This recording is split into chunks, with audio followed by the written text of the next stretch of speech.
Um, Hi everyone, this is Anthony Tonelli, and I'm going to, this is my video on the Lee Atwater documentary that we watched. Um, Basically, the video is about the rise of Lee Atwater, who was a political operative who worked for the GOP in the 80s and helped George H.W. Bush get elected. Um, why did I choose it? Well, it's actually a really, really interesting case because prior to Atwater, um, their political like campaigns have always been around, telling a story, whatever, but no one did it the way Atwater did, and it completely changed how campaigns are done. It changed what people consider to be acceptable, and it did so essentially through interpretive methods.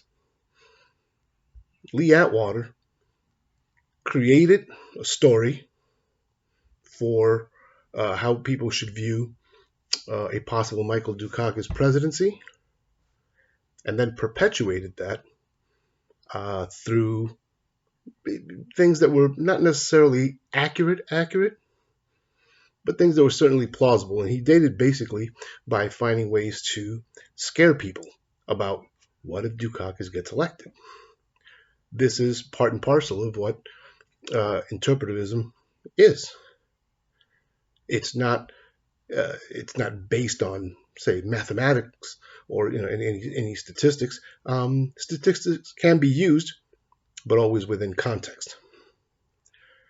Uh, interpretives, interpretatives, interpretivism. Sorry, uh, says that basically everything that happens within a certain social structure.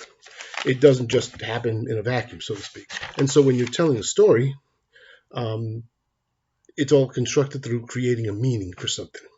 And in the case of Lee Atwater, he created the storyline that Michael Dukakis was essentially dangerous. If he got into office, the wrong people would be out and about. There'd be a rise in crime. The Willie Horton ad was essentially created to intimidate, or not intimidate, but basically scare people into saying that, well, maybe Bush is the better option. Whether he was or he wasn't, that's a different story.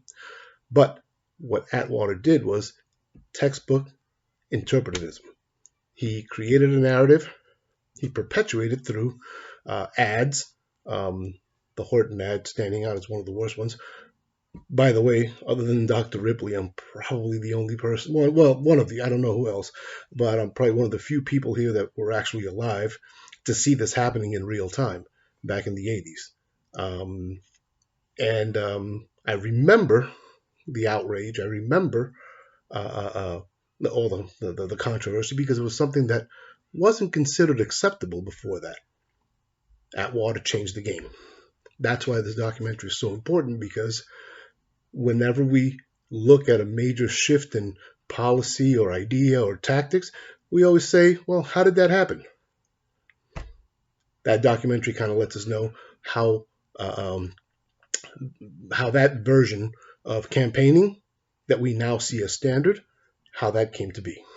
So um, that was a very interesting documentary for me in particular, because like I said, I kind of lived through when it happened, but I was a young kid. I was still in high school when that happened, so I didn't really get all the nuance. I didn't understand what I was seeing, but I do remember the outrage and the news and all, and so that's the reason why I chose it, because I found it to be a excellent subject. All right, thank you very much. See you next time.